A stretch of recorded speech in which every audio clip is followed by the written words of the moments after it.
Fellas, AC here. Welcome to another review.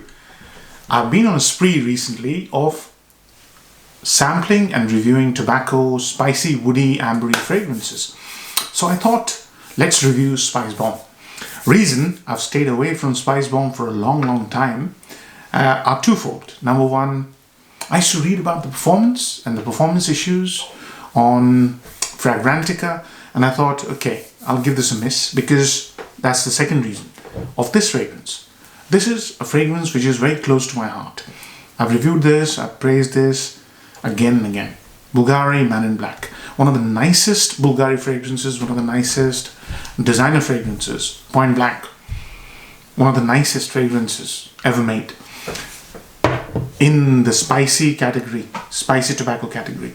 So I thought, let's sample this fragrance because it's been eluding me for a long time, and I got myself two ml samples, guarded, official samples, and I really liked it. The moment I sprayed it, I really enjoyed it because I'd smelled SpiceBomb Extreme before this, and I didn't like it. Reason being, it was too tonka, sweety, thick, which is quite common nowadays, right? So I didn't enjoy it as much. It didn't excite me, and hence I haven't reviewed it, but I might. This one is a different beast. It smells amazing, this fragrance. So I got really hooked onto this fragrance. I might also get a full bottle later on, but let's start with the basics, yeah? So this came out in 2012, and the parfumer is Olivier Polch, and that doesn't surprise me. The quality of the scent is just amazing. There's also something Chanel about this fragrance. I haven't reviewed anything from Victor. Well, actually, I have reviewed Victor and Rolf, SpiceBomb, infrared. That's the one I've reviewed this year, which didn't impress me at all. So, SpiceBomb, normal SpiceBomb, not extreme. I was going to say extreme, normal SpiceBomb. Here it goes. This fragrance, when you first spray it, and I've already sprayed it, so I wouldn't waste the dry down. The dry down is just magical. When you first spray it, you get a beautiful mix of spicy, tangy tobacco and cinnamon. Yeah. So spicy character is from pink pepper, and the tangy sweetness is from LME. There's also a lot of citrus here, but it just dissipates very quickly. Could be because of the season. We are just about end of autumn, so the tanginess in the fragrance, the fresh notes just go away very quickly, and they get dominated by this resinous, lemony texture of LME mixed with pink pepper, which is mixed with a fabulous note of cinnamon. And that's what I get initially when I spray it. I get this dry, sweet floral cinnamon mixed with pink pepper, beautiful pink pepper, and which is mixed with LME. Amazing. The fragrance starts off with a bang. The moment you smell this, you say, oh, wow, this is quality stuff. That's why I got so impressed. This is quality. The opening is fabulous. In the middle stages, obviously, the cinnamon is paired with something which gives it that spicy character, and the spicy character is not like cumin or coriander. It is a beautiful note of saffron, and that's why. And saffron doesn't smell like Middle Eastern saffron fragrances. It just gives it that little sort of gourmand foodie edge. And then the fragrance, when it dries down, there's also mention of chilies, I believe. I don't get any chilies or chili flakes or something like that. I don't get any of that. I get pink pepper, LME, cinnamon, saffron, and a little hint of nondescript woody airiness. Yeah, that's why I think this Chanel-like character to this fragrance. It smells as if Chanel would have made it. Yeah, slightly aldehydic, bright, airy. That's how the fragrance is. In the dry down, after about 2.5-3 hours, the fragrance loses that airy dryness, and the fragrance becomes a little bit more sweeter. And I think this is where cinnamon and saffron are bringing in that sweetness and the dampness. The fragrance from really dry turns to a little bit damp, a little bit more chewy, resinous. Then again, in the late dry down, this is about 4-5 hours. And it's actually longer, 6 hours this fragrance becomes, again, really dry and airy.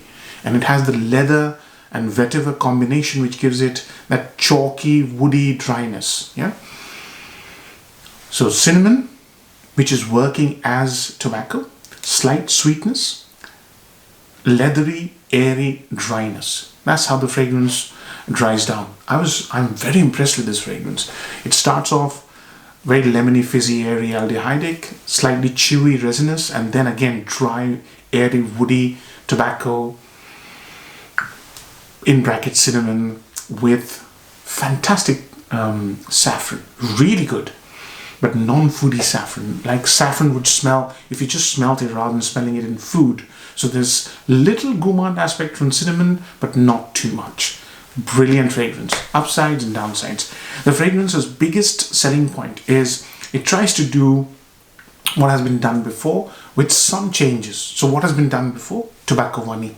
So there's very little vanilla here, if at all, but it does that fruity, airy, dry tobacco smell, which is produced in conjunction with pink pepper and cinnamon. So it's been done before, tobacco vanille. Here they're trying to do the same thing here with different notes. Hence there's a lot of differences in the fragrance, and I really enjoy the creativity and the smell. The smell is amazing. It's warm, it's cozy, it has that tobacco facet, it has that spicy facet, so many things that is nowadays becoming rarer and rarer in designer fragrances. So that's the biggest selling point of the fragrance. It's warm, cozy, it's been done before, yet it smells amazing. Number two is the probability of getting a compliment. This is so sexy, so warm, inviting, elegant and sexy at the same time. It's not a screamer, it's not too sweet, and it still manages to have this tremendous pull value. At least on me, it has this amazing effect. I love this fragrance. Number three has to be the modernity of the fragrance. The fragrance is amazingly modern. It's 9 years old. If you gave it to someone today who's in their 20s, they wouldn't mind wearing this to their first date or their night outs or stuff like that without complaining, without ever thinking that this was a sort of a 9-year-old fragrance. Amazingly modern, very well made, amazing. Downsides. I think the only downside I can think of, bearing in mind how much I'm impressed with this fragrance, is its lack of rejection after about first 1 hour or so. But I think it was designed to bring people closer to you because of its cozy warmth. So that's the only thing I can think of. The other thing could be price, but then Victor and Rolf, I don't know, 100 ml for £90 minimum. You sometimes get it for more, sometimes a little bit less. But the price could be a little bit on the higher side. Bearing in mind you can get, well, this is not similar. Now I can tell you this is, compared to SpiceBomb, I don't find any similarities, very little similarities. This is much, much more spicier, much, much more robust masculine. The other downside could be that this fragrance is perfect unisex fragrance. It doesn't go feminine, neither does it lean masculine. This is perfect, in the middle, androgynous kind of a fragrance. It's unisex. A lady could wear this, a man could wear this. So that brings me to the next chunk of the review, seasons to wear.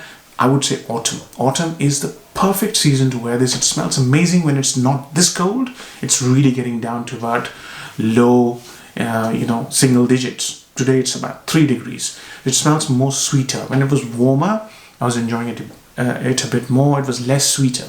So autumn is a perfect season to wear this fragrance. Occasions, you can wear this to office. As I said, doesn't project too much. It's very well made. So office is perfect. First date, yeah, social occasions, that sort of thing. Absolutely not a problem. Age groups, 20 plus, quite easily. As I said, it's very modern in its scent and it smells amazing. It's well made. Performance, I get about 8 to 10 hours of longevity, 1 hour of good projection, and then it recedes closer to my skin. If I wear it on my shirt or my jacket, it projects a bit more. So sillage, again, medium to high. If I wear it under my shirt, if I move, I'll be able to smell. So, and also it has this trail scent quality. If you put it on the back of your shirt or your jumper or your jacket, it'll leave a beautiful trail when you are in a crowded location. And because this is so cozy and comforting, it'll definitely get you a very favorable comment, if not an outright wow. And it should get you a wow because it smells amazing. What else should I cover? Value for money, as I said, anywhere between 80 and 100 pounds for 100 ml, something that smells so good and something that smells almost as if Chanel would have made it, it's very Chanel-like. So I wouldn't mind spending 80 to 90 pounds for this, but for some people it could be a big deal because of this. This does similar sort of thing and it's probably half the price. So it could be that we will give it a medium value for money. I've talked about all the downsides, bearing those in mind, and the medium value for money. I'm going to give it an 8 out of 10. I think this is a very, very solid, cozy, comforting, spicy tobacco made in a very modern sort of way. 8 out of 10. Hope you enjoy the review, fellas. Take care. Bye-bye.